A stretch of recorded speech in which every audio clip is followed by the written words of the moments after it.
Hola a todos, somos alumnos de la Maestría de Marketing de SAN. Actualmente estamos llevando el curso de análisis cuantitativo con el profesor Timaná.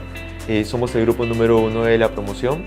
Los integrantes somos Joana Medina, Ernesto Ponce, Carlos Rodríguez y quien les habla Ángel Pacheco. Gracias.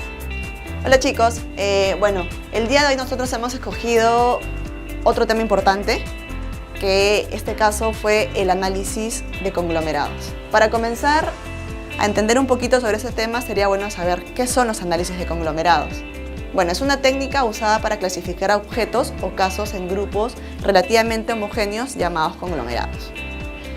Esta técnica también se le conoce como análisis de clasificación o taxonomía numérica. En el análisis de conglomerados no existe información a priori sobre la pertenencia de grupo conglomerados de ninguno de los objetivos. Los conglomerados en sí son sugeridos por los datos. Si quisiéramos plasmar, por ejemplo, este tema en investigación de mercados, en marketing, podríamos usar algunos puntos, como por ejemplo segmento de mercado, ¿no? Que sería agrupar a los consumidores según los beneficios que busquen en la compra de un producto. Podríamos segmentarlos de repente por beneficios. Otro sería identificar oportunidades de nuevos productos. Al agrupar marcas y productos, es posible determinar conjuntos competitivos dentro del mercado.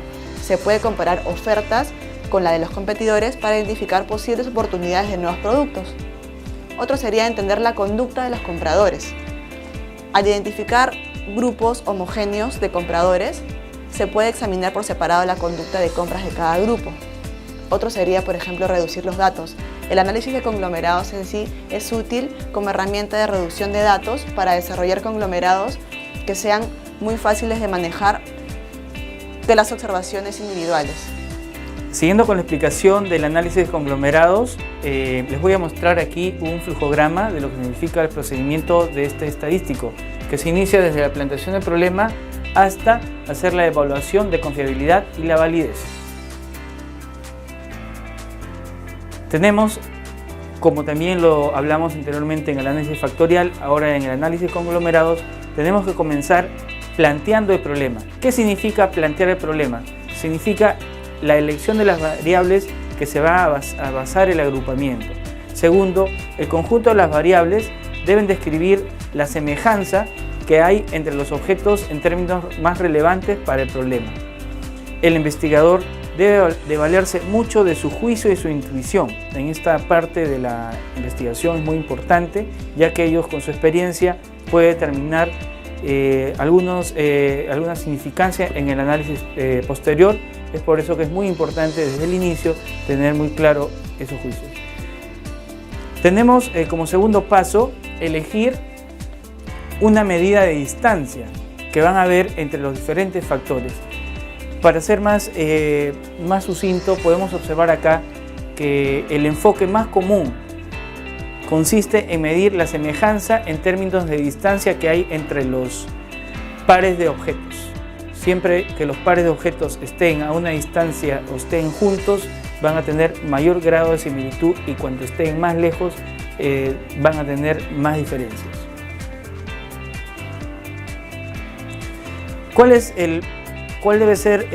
¿Cómo debemos nosotros elegir el procedimiento de aglomeración? Para esto, la aglomeración se divide en dos o también tres grupos: jerárquicos, no jerárquicos y otros. En esta oportunidad les voy a hablar de los grupos jerárquicos.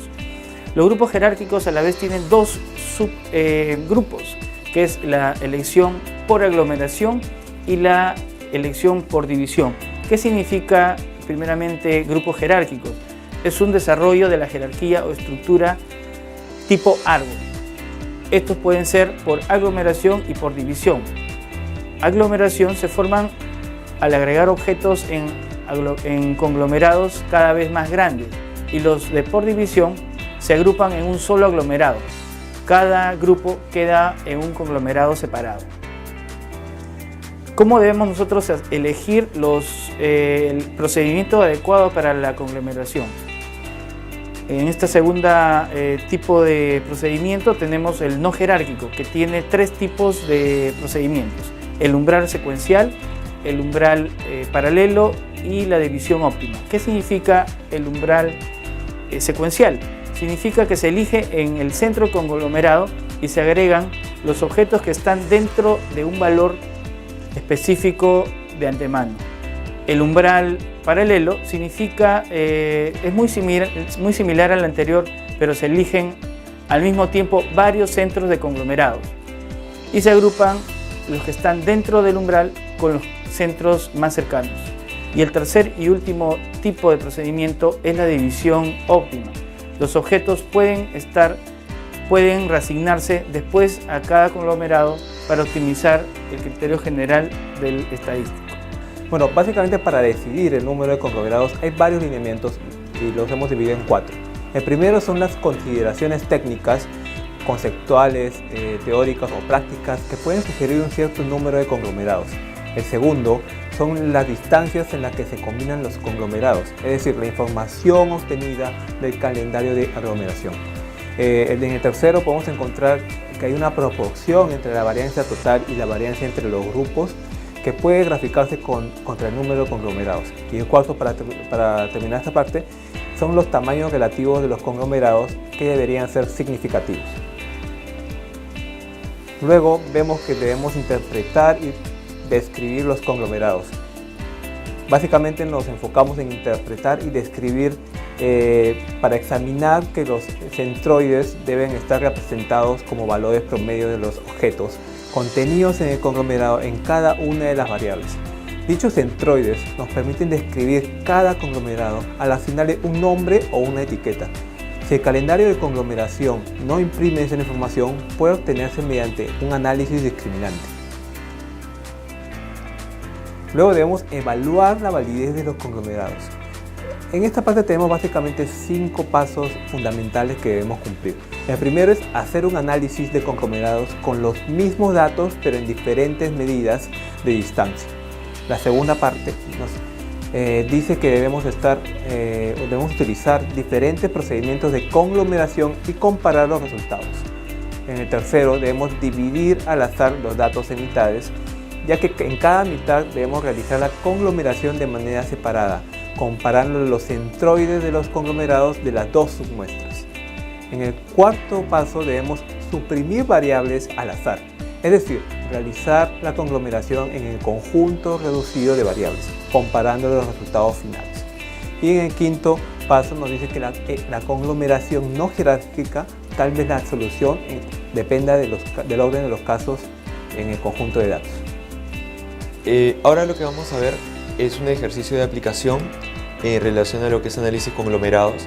Lo que se ha hecho es trabajar una encuesta levantada de 45 personas en la cual se levantaron información sobre el conocimiento de la marca, la actitud hacia la marca, la preferencia, la intención y la lealtad hacia esta, ¿no? A continuación vamos a ver tres análisis que ejecutamos. Lo que vamos a ver ahorita es la ejecución del análisis de conglomerados en base a tres formas de ejecutarlo. Primero lo que se hizo es el análisis de clúster bihepático. Acá lo que se hace es analizar las dos tablas que estamos viendo. La primera tabla lo que tiene que ver es la primera columna. ¿Y qué es lo que te dice esta? Lo que se tiene que buscar es el valor que sea menor en la primera columna. Y la ubicación en la que esté el valor menor te va a indicar la cantidad de clusters o grupos que se van a generar. Acá con lo que vemos es que el número menor está en la primera posición. Eso quiere decir que la muestra te está diciendo que solo tienes para un clúster. Solo se va a tener un solo clúster. Y en la segunda tabla, para lo que serviría en caso tuviéramos dos clústeres, en este caso solo es uno, es que dependiendo del peso de la media, se asignaría una variable a un clúster o a otro, dependiendo de para qué clúster pese más. En este caso, como solo se tiene un clúster, todas las variables se asignan a ese. En la siguiente diapositiva lo que vemos es el análisis del clúster de K-medias. Acá se hace lo mismo, hicimos el análisis, ejecutamos el análisis de la información. De por sí se ingresó que se tuviera dos clusters, pero acá hay algo interesante. Cuando uno ve la tabla de centros de clústeres iniciales, ves que todas las variables también se asignan a un solo clúster, con lo cual también refuerza la idea inicial, ¿no? del análisis biopático, que en realidad es solo un clúster. Y otra cosa interesante de este análisis es que, a diferencia del primero, en este caso sí tú puedes saber ya a qué clúster es que pertenecería cada una de las personas encuestadas. Acá ha asignado a 1 y a 2, pero como estamos viendo, en realidad todos serían a un solo clúster, ¿no? Que es el primero. Y por último, lo que se hizo es ejecutar el análisis de clúster jerárquico. Por último, se ejecutó el análisis de clúster jerárquico, en el cual lo que se hace es tener ya una vista un poco más visual de cómo es que se distribuye. Y como se puede ver, acá también se refuerza la idea de que es un solo clúster. Como podemos ver, no hay una distribución, no hay una separación entre los grupos, sino que todos están bastante juntos. Tomando todos estos 3 puntos en consideración, en este caso en particular se entiende que de por sí la información que se ha levantado no da como para dividir los grupos en clusters, sino que se tiene un solo clúster en el cual se tendría que trabajar.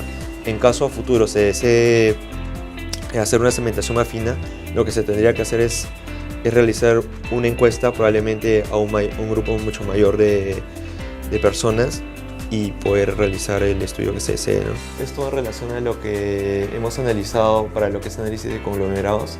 Espero les sea de utilidad. Esperamos les sea de utilidad la información del tema trabajado. Gracias.